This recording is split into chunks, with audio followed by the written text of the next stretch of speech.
Everyone's favorite little camera has finally been upgraded. This is the long-awaited DJI Osmo Pocket 4. And in this video, we'll break down everything that is new on the Pocket 4, how it compares to the Pocket 3, if it's worth the upgrade, and by the end, I'll also talk about a few things that I wish DJI would have fixed on the Pocket 4. So let's get into it.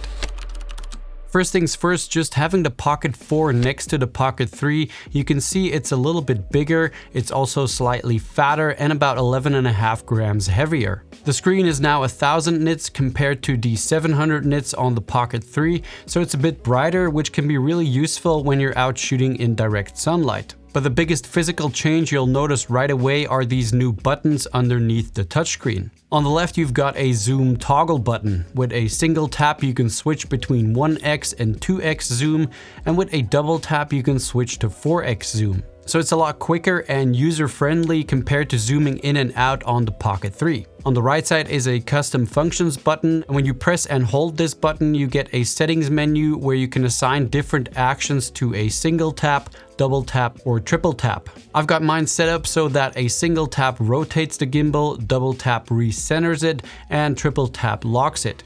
And once you dial that in for your own workflow, it's really handy to have that extra function button there. And then there is the joystick. On the Pocket 3, the joystick was kind of stiff and clicky. It would more like snap to certain positions. The one on the Pocket 4 has a much smoother, more fluid 360-degree motion. It's similar to what you'd find on DJI's higher-end gimbals, and it just feels way more precise and natural to use. All the same functions are also still there, so single press to go back in a menu, double press to recenter, and triple press to flip the camera's orientation. Now let's talk about where this upgrade actually gets exciting and the stuff that matters for your footage. The Pocket 4 has a brand new 1-inch CMOS sensor with 14 stops of dynamic range. And you might think, well, the Pocket 3 also had a 1-inch sensor and it had like 13.5 stops of dynamic range. But let me tell you, the difference between these two is actually really significant. If we have a look at some of these high dynamic range shots and compare them side by side, you can see just how much more information is in those Osmo Pocket 4 files. Now, the Pocket 3 shots are not bad by any means, but you just get way more detail in the highlights and the shadows on the Pocket 4. And right here in the Pocket 3 shot, the brightest part of the sky is blown out and there's no information there to be recovered. Whereas if we have a look at the Pocket 4 shot, it's super clean and all the details in the clouds are right there. And here's another example of a very high dynamic range shot. So on the Pocket 3, the really bright parts of the shot on the house here are blown out. But if we look at the Pocket 4, we've got all of that information there. And you can also see that in the waveforms. Here are those blown out highlights on the Pocket 3, and here are those highlights on the Pocket 4. So really impressive quality coming out of this tiny camera. I did notice that there is a slight color difference between the Pocket 3 and the Pocket 4. Now it might be because of how this new sensor handles colors, but I'm not sure. And while we're on the topic of image quality, another big upgrade on the Pocket 4 is that it now features true D-Log. The Pocket 3 had flat profiles like D-Log M and HLG, which are definitely okay for color grading, but it's not the same as a proper log profile. The Pocket 4's D-Log gives you much more flexibility when you're color grading in post, and it's just a way more versatile starting point. And what's interesting is that it's what DJI has so far only been implementing in their Pro lineup of products. Another interesting detail here on the Pocket 3, when you're shooting in D-Log M, you would see that flat washed out log image on your screen, which just wasn't great for judging your shot in the moment. On the Pocket 4 though, there is this color recovery function that basically applies a Rec 709 conversion LUT to your screen preview.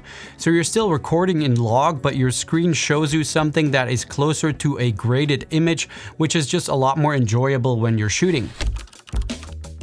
Low light has also been improved on the Pocket 4. DJI claims up to a 2-stop improvement over the Pocket 3. And looking at the footage, the Pocket 4 is definitely brighter overall in the dark scenes, but honestly, I wouldn't call the difference in detail massive. I think the Pocket 3 was already pretty solid in low light to begin with, and this is just a step up from that. What I did notice though is that even in low light mode, the Pocket 4 is still benefiting from that wider dynamic range. It holds on to highlight detail better than the Pocket 3 even when you're in a dark environment. So it's not just about being brighter, but the quality of the light handling is just better overall on the Pocket 4. The ISO range on the Pocket 4 has also gone up significantly, so the Pocket 4 tops out at ISO 12,800 in standard video mode and 6400 in D-Log. And in low light mode, it can go up to ISO 25,600. The Pocket 3 topped out at ISO 6400 in standard mode and 16,000 in low light mode, so you get a bit more headroom if you need it on the Pocket 4. One note here is that the D-Log color profile is not available when you're in low light mode on the Pocket 4. Okay, now we didn't get that second camera in the Osmo Pocket 4 like a lot of rumors were saying, but we do get a 4x zoom in 4K mode. The Pocket 3 already had 2x lossless zoom in 4K, but if you wanted 4x zoom, you needed to switch to 1080p resolution. The Pocket 4 also has 2x lossless zoom in 4K, and as you can see right here, that 2x zoom does actually look a lot sharper compared to zooming in 2x in post. So there is definitely some computational magic happening here inside the camera to improve that quality. But the Pocket 4 also supports 4x zoom when you're in 4K mode. However, I did notice that 4x zoom in 4K actually seems to be more of a crop of that 2x zoom, which is then rescaled back to 4K, so it's not actually lossless. Another impressive upgrade on the Pocket 4 is that it's now able to shoot 4K at up to 240 FPS slow motion. The Pocket 4 maxed out at 4K 120 FPS, which was already really good, but 240 FPS, that's the kind of slow motion capability that you're used to finding on professional cameras costing way more than this little thing right here. Now you can only access these super high frame rates in the dedicated slow motion mode, and unfortunately this does not support D-Log, which is a little bit of a bummer if I'm being honest, because on the Pocket 3 you at least got D-Log M in slow motion mode. Now the image quality is still really good in this normal mode though, so you'll be able to get the job done for sure. Another thing I noticed is that when going into 240 FPS mode, the Pocket 4 applies a small crop to the image compared to when in 120 FPS mode. The Pocket 4 now also has gesture control like we've seen on other DJI products, and this can of course be really handy if you use the Pocket 4 to film yourself like a lot of people will. You can make a palm gesture to start or stop active track, and if you make a V sign, you can remotely start or stop recording or take a photo. Active Track has also been upgraded to version 7.0, which should make tracking smoother and more reliable. It also now works in slow motion mode, which we didn't have on the Pocket 3, and it's pretty cool to have that feature there. There's also a new subject lock tracking feature in the autofocus continuous mode, where you can manually tap on a detected face to lock focus on it specifically, even if there would be other faces in the frame. You'll also see another new option here called Registered Subject Priority. So the Pocket 4 lets you register up to 3 people, giving those subjects priority for tracking, autofocus, and gesture control. The next new feature is something that's going to make a lot of casual shooters very happy. So the Pocket 4 has 6 built-in film tones that you can apply straight from the camera. So without having to do any grading yourself, you can get a very stylized look to your shots. They're all genuinely usable looks, not just gimmicky filters. So for anyone who doesn't want to spend time editing or color grading, but you still want to get a bit of a different look from your shots, this is a cool feature. Photo resolution has also had a massive jump on the Pocket 4. It now shoots 37 megapixels compared to the 9.4 megapixels on the Pocket 3. So if you're someone who wants to take photos with your Pocket 4, you'll get a lot more flexibility in post, where you can crop in more or even print those photos out much larger. Now, a big practical upgrade that I think is going to matter to a lot of people is internal storage. The Pocket 4 now has 107 gigabytes of built-in storage compared to, well, 0 on the Pocket 3, so you never have to worry about forgetting your SD card again. Also, the USB-C connection has been upgraded from USB 2.0 to USB 3.1, so you just get faster data transfer speeds if you're offloading footage to your computer. Battery life has also been improved, so we're going from a 1300 milliamp battery on the Pocket 3 to a 1545 milliamp on the Pocket 4. In real world terms, that basically means you're getting 166 minutes of operating time on the Pocket 3 versus 240 minutes on the Pocket 4. So the Pocket 4 also comes with this little light that magnetically attaches right to the gimbal. It has 3 brightness levels and 3 color temperature settings. You can control the light via the camera or via the buttons on the light itself. And honestly, I'd call this more of an emergency light. It's not going to give you a very flattering look, but if you're, for example, vlogging somewhere really dark and you've got nothing else, it's good to have it there. And I mean, it's cool that it's so small, so it fits right in the Pocket 4 kit really easily. So the audio side on the Pocket 4 has also had some upgrades. The Pocket 4 now supports something what DJI calls spatial audio capture.